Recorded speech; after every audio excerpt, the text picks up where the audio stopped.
오늘은 간음과 이혼이란 제목을 가지고 누가복음 5장 27절부터 32절까지 말씀을 좀 살펴봤으면 좋겠습니다. 우리가 계속해서 율법에 대해서 배우고 있습니다. 특별히 예수님이 율법에 대해서 어떻게 가르쳤는지에 대해서 배우고 있습니다. 예수님이 율법에 대해서 가르칠 때 구체적인 예를, 사례를 들면서 율법의 정신에 대해서 가르쳤어요. 그래서 지난주에는 저희가 살인과 분노에 대해 살펴보았습니다. 이번 주에는 간음과 이혼에 대해서 함께 좀 살펴보고, 또 율법이 갖고 있었던 정신은 무엇이며 우리는 이 땅에서 어떻게 그리스도인으로 살지에 대해서 함께 이야기를 좀 나눠봤으면 좋겠습니다. 첫 번째로 살펴보길 원하는 것은 간음이에요. 간음. 우리 27절 말씀을 같이 한번 읽어볼까요? 같이 읽도록 하겠습니다. 또 간음하지 말라 하였다는 것을 너희가 들었으나. 하나님께서는 이스라엘 백성들에게 십계명을 주셨습니다. 이 십계명은 율법의 핵심적인 내용을 담고 있는 거예요. 그래서 하나님께서 시내산에서 이스라엘 백성들에게 직접 돌판에 10가지 계명을 새겨주셨습니다. 그만큼 10가지 계명은 매우 중요한 거예요. 그런데 이 10가지 계명 중에서 2가지, 7번째와 10번째가 간음과 관련된 내용이에요. 간음하지 말라, 남의 여자를 탐하지 말라.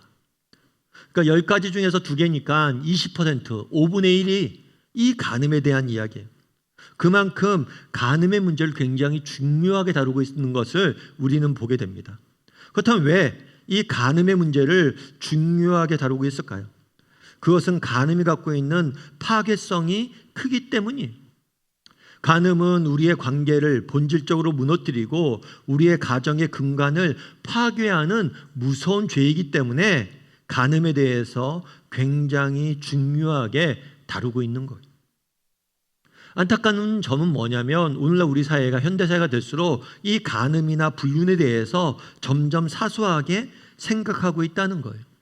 예전에 부부의 세계라는 드라마가 상영된 적이 있습니다. 이 드라마는 영국의 BBC에서 만든 닥터 포스터라는 드라마를 원작을 리메이크한 거예요. 그래서 이 작품 같은 경우에 많은 사람들에게 관심을 끌었습니다. 그런데 이 드라마 내용상 남자 주인공이 다른 여자와 불륜을 저질러요. 아내가 있음에도 불구하고 불륜을 저지르는 거죠. 그러다 결국에 아내에게 불륜이 들통납니다. 그러자 이 사람이 아내에게 뭐라고 이야기했냐면 이렇게 이야기한 거예요. 사랑에 빠지는 것이 죄는 아니잖아. 자기가 사랑에 빠졌다는 거예요. 이 사랑에 빠진 게 뭐가 잘못이냐는 거예요. 잘못이죠. 여러분, 사랑은 진리와 함께 기뻐합니다. 여러분, 자기의 감정에만 충실한 것은 사랑이 아니에요. 사랑은 대상이 있는 거잖아요. 정말 자신의 감정만 중시한다면 그것이 무슨 사랑이에요. 사랑에 빠진 게 죄가 아니잖아. 이건 자신의 감정만 중요시 여기는 거예요. 오늘날 현대사회는 개인주의가 발달되어 있습니다. 내가 어떻게 느끼냐를 굉장히 중요시 여겨요. 그래서 개인의 성마저, 남성인지 여성인지조차도 내가 느끼는 느낌을 중심으로 결정하게 돼 있어요. 그럼 내가 감정적으로 사랑을 느낀다고 해서 그게 죄가 아닙니까? 아니죠. 내가 개인적으로 사랑이란 감정을 느꼈을지 모르죠. 하지만 다른 사람에 대한 배려나 존중이나 그런 것들이 전혀 없잖아요. 이 행동으로 인해서 가족들이 받을 상처와 아픔은 저를 고려하고 있지 않잖아요. 그게 무슨 사랑이에요? 사랑에 빠지는 것이 죄는 아니잖아. 이 표현이 그 당시에 굉장히 반향을 일으켰던 이유는 무엇입니까? 우리 사회의 지금의 시각을 보여주는 거예요. 우리 사회가 불륜에 대해서, 간음에 대해서 너무나 심각하지 않게 받아들이는 거예요. 그럴 수 있지라고 생각하는 거예요. 실제로 통계해 보면 유럽의 경우에는 40%에서 50% 정도가 불륜을 저지른다고 합니다. 미국의 경우에도 35%가 불륜을 저지른다고 그래요. 그럼 우리나라는 어떨까요? 우리나라도 다르지 않아요. 각종 통계에 비하면 보면 우리나라도 정말 결혼에 외 성관계에 대해서 너무나 서구와 비슷하게 비율로 답하고 있는 것을 보게 돼요. 여러분, 우리 중에서는 나와 무관한 이야기다 생각할 수도 있어요. 간음, 불륜, 나와 무관하지. 그렇지 않아요. 우리 인구의 정말 10분의 4가 불륜을 저지르고 있는 거예요. 그만큼 간음이 보편화되어 있는 겁니다.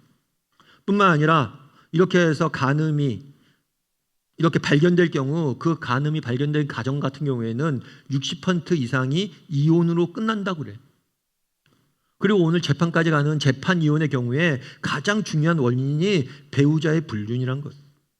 그만큼 우리 사회는 간음이 보편화되어 있고 이로 인해서 수많은 가정들이 무너지고 있음을 우리는 알 수가 있는 것. 따라서 우리가 사는 세상이 얼마나 성적으로 타락해 있는지 알아야 됩니다. 여러분, 버젓이 불륜을 저지르고도 죄의식조차 갖지 않는 것이 지금의 세상 문화예요. 여러분, 만약 우리가 정신 차리지 않으면 이런 세상 문화에 쉽게 우리도 물들 수밖에 없어요. 또 우리 자녀들이 그런 세상에 살아야 돼요. 우리 자녀들이 이런 세상에 산다고 생각해 보십시오. 얼마나 위험한 세상에 사는 것. 그래서 성경은 지속적으로 깨어 있으라라고 이야기합니다. 과거에 비해서 세상은 점점 더 타락하고 정말 악해지고 있어요. 특별히 성적으로 너무나 타락하고 있습니다. 그런데 문제는 이 타락한 것조차도 타락했다고 잘못했다고 느끼지 못하는 것. 이런 성적인 타락을 당연하고 자연스러운 문화가 되어서 우리 주변에 존재해야 되는 것. 그만큼 우리는 깨어 있어야 됩니다. 심각하게 이 문제를 받아들여야 돼요. 그러면 어떻게 해야 될까요? 우리 28절 말씀을 다시 한번 읽어보면 좋을 것 같습니다. 28절 말씀을 같이 한번 읽어보죠. 나는 너희에게 이르노니 음욕을 품고 여자를 보는 자마다 마음에 이미 간음하였느니라. 구약 성경은 아까 얘기했던 것처럼 십계명에서 간음하지 말라라고 명령했습니다. 그런데 예수님께서 뭐라고 얘기했냐면 간음하지 말라라고 구약 성경은 십계명은 얘기했지만 나는 정말 음욕을 품고 여자를 보는 자마다 간음했다 말하는 것. 단순히 간음이라는 불륜의 행위를 저지른 게 아니라 그 너머에서 그것 이상으로 너희가 마음속으로 음욕을 품고 다른 여자를 보면 너희는 간음을 했다라고 말하는 것. 그럼 왜 이렇게 말씀하실까요? 이것은 지난주에 우리가 살펴본 살인과 분노와의 관계도 마찬가지입니다. 우리가 마음속에 분노를 품고 살면 우리도 모르게 누군가에게 정말 상처를 입히고 누군가를 죽이고 누군가를 살인할 수밖에 없는 것. 마찬가지로 왜 간음을 합니까? 우리 마음속에 음욕을 품고 사는 것. 그래서 지난주에 나눈 것처럼 이 음욕은 시한폭탄과 같은 것. 지금 당장 터지진 않았지만 언제 터질지 모르는 게 바로 이 음욕이에요. 그렇기 때문에 예수님은 음욕부터 다스릴 줄 알아야 된다는 거예요. 너희가 살인하지 않기 위해서는 너희 안에 있는 분노를 다스려야 되는 것처럼 너희가 정말 간음하지 않기 위해서 불륜을 저지르지 않기 위해서는 너희 안에 있는 잘못된 성적인 욕망부터 너희가 다스릴 줄 알고 버릴 줄 알아야 된다는 거예요. 물론 여기서 한 가지 우리가 기억할 것이 있어요. 그건 여기서 품는다는 단어예요. 이 품는다는 단어는 조금 주의 깊게 봐야 돼요. 이 품는다는 단어는 단순히 한번 생각하다, 떠올린다 이런 의미가 아니에요. 지속적으로 생각하고 머문다는 의미. 따라서 누구나 순간적으로 음욕이 찾아올 수 있습니다. 이렇게 순간적 음욕을 찾아온 것을 음욕을 품었다라고 이야기하지 않아요. 지속적으로 그런 음탕한 생각들을 하고 지속적으로 그런 것들에 빠져 있는 상태를 품었다라고 말하는 거예요. 그래서 루터라는 신학자는 이렇게 이야기합니다. 새가 머리 위에 앉는 것은 어쩔 수 없다. 하지만 머리 위에 등지를 틀게 해서는 안 된다. 새가 머리에 지나가다 앉을 수 있죠. 순간적 음욕이 들 수 있죠. 하지만 이게 계속해서 머물게 해서는 안 된다는 거예요. 우리의 마음에 헛된 생각들이, 헛된 욕망들이, 성적인 그런 유혹들이 우리 안에 들어올 수는 있습니다. 그런데 그것들을 품고 살아서는 안 된다고 말하고 있는 거예요. 이런 점에서 우리는 한번 돌아봐야겠죠. 나는 정말 음욕을 품고 살아가고 있진 않은지. 그리고 만약 내가 혹시라도 우리 가운데 음욕을 품고 살아가는 사람이 있다면 단호히 그런 사람 삶에서 뭐 해야 돼요? 단호해져야 돼요. 그런 것들 끊어야 됩니다. 성적인 유혹 앞에, 이 성적인 타락 앞에 우리 그리스도인들이 보여야 될 태도는 뭐냐? 단호해야 돼요. 단호해야 돼요. 대표적인 예가 요셉이 아닐까 싶습니다. 구약 성경에 보면 요셉이라는 사람이 나와요. 이 사람은 원래 야곱의 아들이었는데 형제들에게 미움을 받아서 애굽의 종으로 팔려갑니다. 애굽으로 종으로 팔려가서 보디발이라는 사람의 노예가 돼서 그곳에서 일해요. 그런데 일을 워낙 성실히 하고 똑똑하니까 보디발이 굉장히 잘 봐서 가정의 중요한 총무를 맡기고 일을 맡깁니다. 그런데 보디발의 아내가 요셉을 유혹해요. 그랬을 때 요셉이 어떤 반응을 보였는지 성경이 이렇게 기록하고 있습니다. 우리 창세기 39장 12절 말씀을 같이 한번 읽어볼까요? 같이 읽도록 하겠습니다. 그 여인이 그의 옷을 잡고 이르되 나와 동침하자. 그러나 요셉이 자기 옷을 그 여인의 손에 버려두고 밖으로 나가매.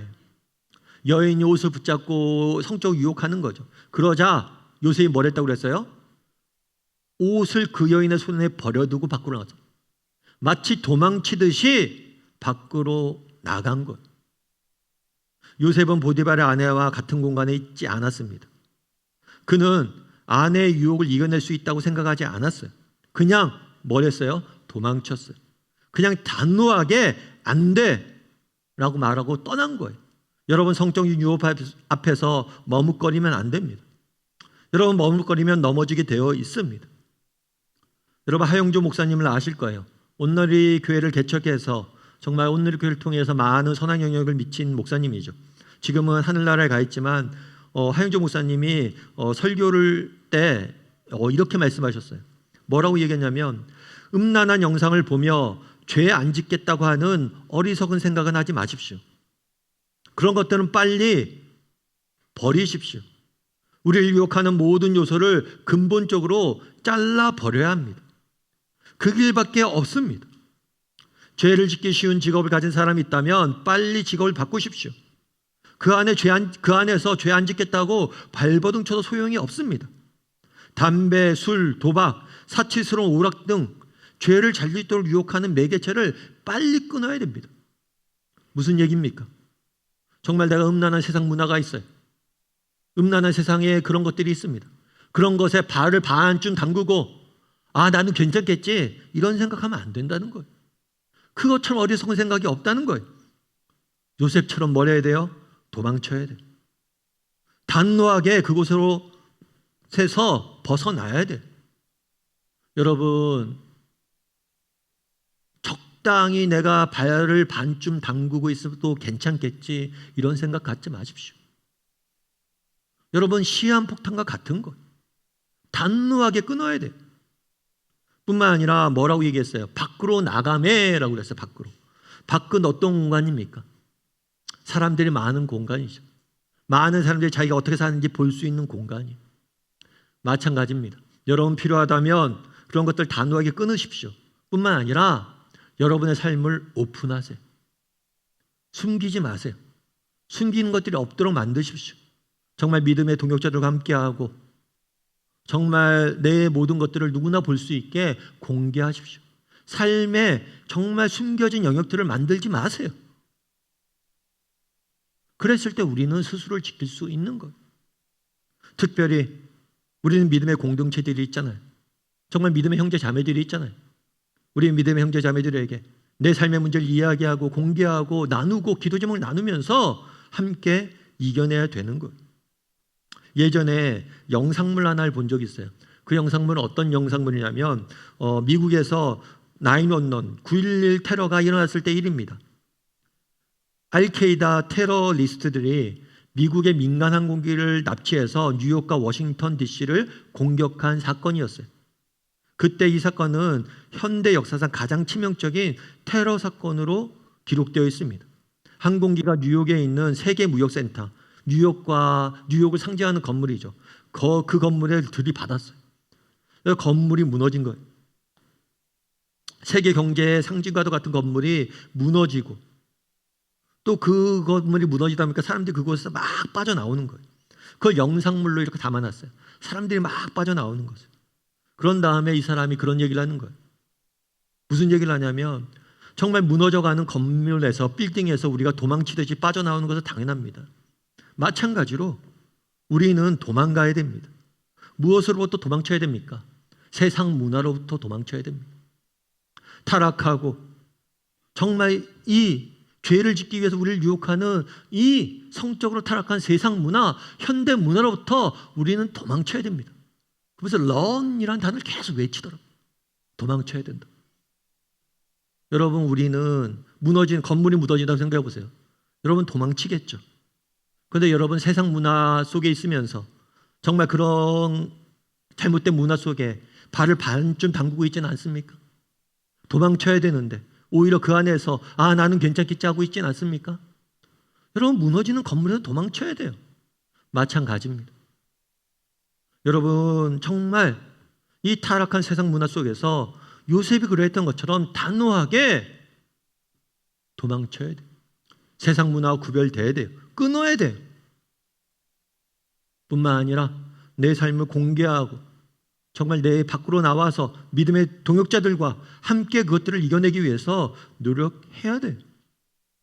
바라기는 우리 다음의 식구들이 정말 우리가 어떤 세상에 살고 있는지 한번 돌아봤으면 좋겠어요.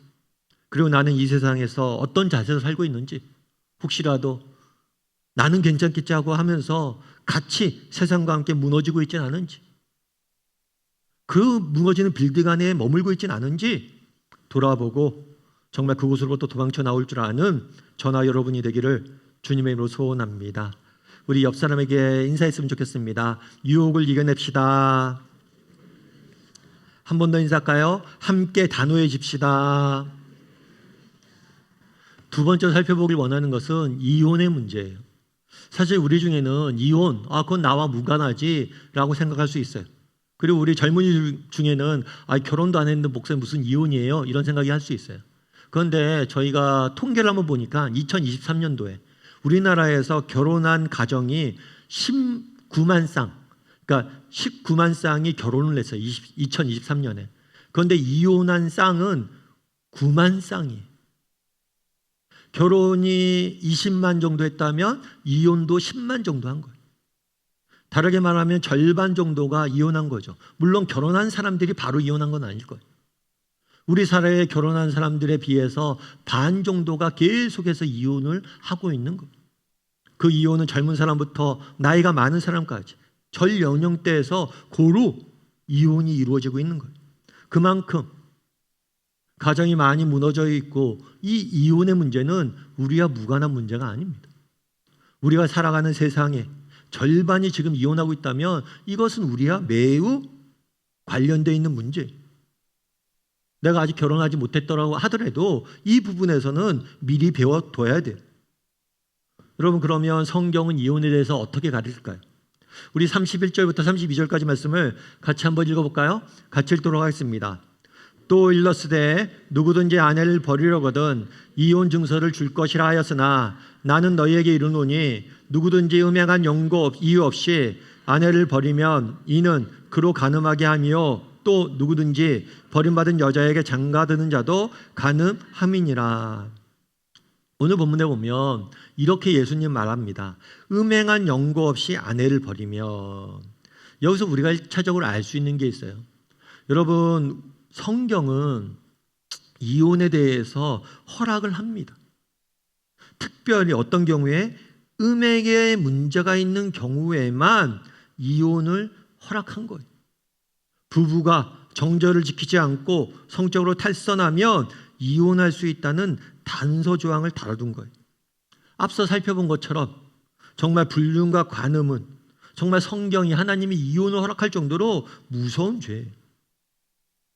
그럼 왜 하나님께서 이혼을 허락하셨을까요? 분명 하나님께서 짝지어진 짝인데 왜 이혼을 허락하셨을까요?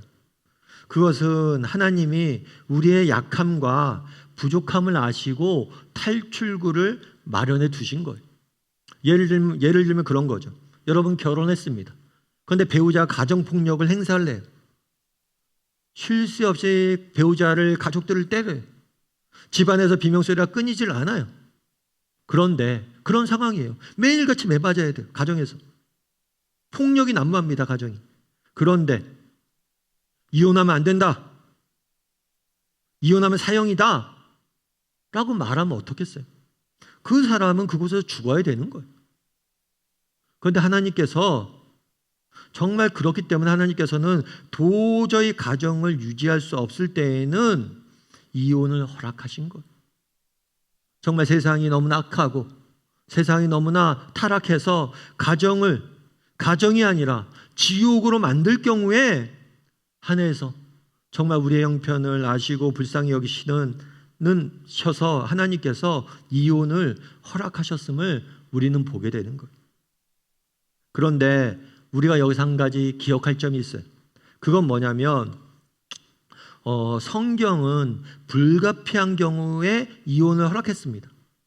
그런데 이것들을 남용하거나 악용해서는 안 된다는 거예요.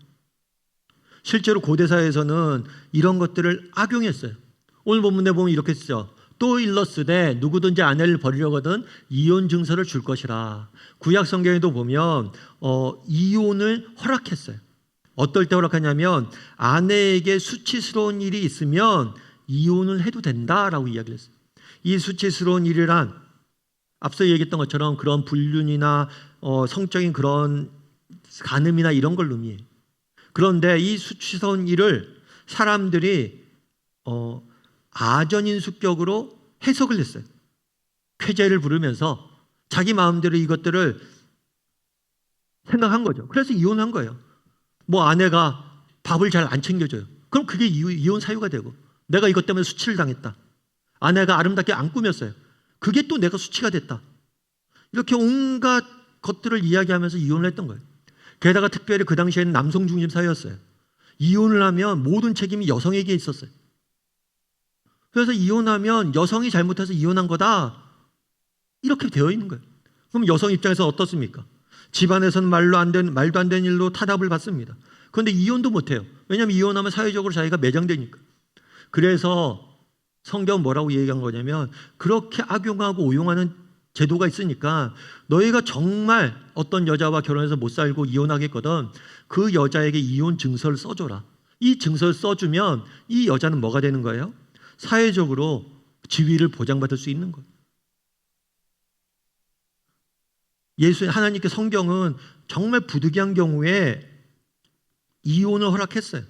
그런데 고대사에서는 뭐냐면 사람들이 그것들을 남용하고 악용을 해서 마음껏 자기 마음대로 이러저러한 이유로 이혼을 했던 거예요.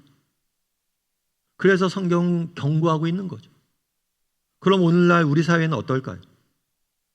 오늘날 우리 사회도 이혼을 너무 쉽게 생각하는 경향이 있습니다. 그래서인지 몰라도 정말 우리 어느 나라를 막론하고 이혼율이 지속적으로 상승하고 있는 거죠. 우리나라도 마찬가지잖아요. 앞서 얘기했던 것처럼 결혼한 가정의 50%가 해마다 이혼을 하고 있고 가정이 해체되고 있는 거예요. 그러면 우리는 어떻게 해야 될까요? 정말 이혼과 관련해서, 가정과 관련해서 우리가 어떻게 해야 될까요? 사실 여러분, 우리가 다들 경험했지만 정말 위기가 없는 가정은 없어요.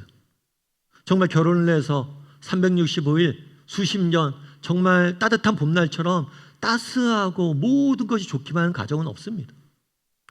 인생도 사계절이 있듯이 결혼 생활도 사계절이 있어요. 봄처럼 정말 알콩달콩하고 보기만 해도 좋고 그런 시절도 있지만 겨울처럼 황량한 기간도 있을 수 있어요. 그러면 훌륭한 부부 관계란 어떤 관계냐? 정말 이런 위기를 잘 극복할 수 있는 가정이 훌륭한 가정이. 그럼 이런 위기를 어떻게 극복할 수 있느냐? 가장 중요한 것은 뭐냐면 수용이에요. 수용이 뭐냐? 여러분, 세상에 완벽한 배우자는 없습니다. 여러분, 불완전한 사람끼리 만나 평생을 사는 것이 가정이에요. 서로 사랑해서 만났다고 서로가 완벽해지는 게 아니에요. 불완전한 사람이 팔짱을 끼고 불안정한 대로 평생을 걸어가는 것이 인생이고 가정이에요. 그리고 이 사실을 우리가 인정할 때 하나님이 주시는 은혜를 맛볼 수 있는 것. 창세기 2장 23절엔 이렇게 되어 있습니다. 한번 같이 읽어볼까요? 창세기 2장 23절. 아담이 이르되 이는 내 뼈 중에 뼈요 살 중에 살이라. 이것을 남자에게서 취하였은즉 여자라 부를 것이라. 하나님께서 아담을, 남자를 먼저 지으셨어요. 그런데 아담이 혼자 있는 것이 보기 좋지 않아서 하와를 지어서 주셨어요. 그래서 하나님이 최초로 인간에게 주신 선물은 뭐냐? 그건 사람이에요. 공동체예요. 가정이에요. 그래서 가정은 하나님이 처음 세운 제도이자 선물이자 축복이에요. 그래서 정말 가정을 바로 세우는 것은 우리 모든 그리스도인들에게 주신 하나님의 사명입니다. 그런데 아담이 하와를 보고, 여자를 보고 이렇게 얘기했어요. 내 뼈 중에 뼈요, 살 중에 살이다. 다르게 얘기하면 그만큼 소중하다는 거예요. 그런데 이 뼈 중에 뼈요, 살 중에 살다라는 표현이 되게 재밌어요. 그건 뭐냐면 뼈는 구약 성경에서 강인함을 상징합니다. 그런데 살은 구약 성경에서 연약함을 상징을 해요. 다르게 말하면 뼈는 장점을, 살은 단점을 상징을 해요. 처음 우리가 죄짓기 전에, 타락하기 전에 인간은 서로를 어떻게 받아들였느냐? 장점뿐만 아니라 단점마저도 아끼고 사랑하고 받아들이려고 노력한 것을 보게 돼요. 여러분, 정말 우리가 완벽한 사람은 없습니다. 그래서 살다 보면 단점이 보입니다. 그 단점을 내가 받아들이고 수용할 수 있어야 돼요.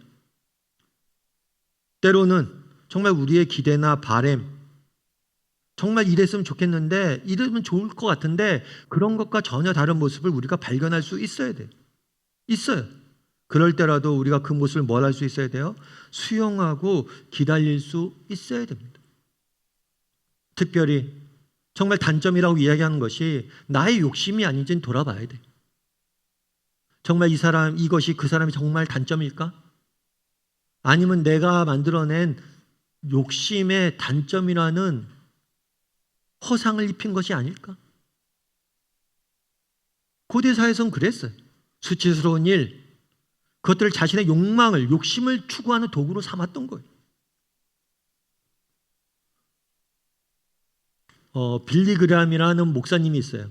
이 목사님 같은 경우에는 20세기 가장 위대한 복음 전도자 중에 한 명으로 알려진 목사님입니다.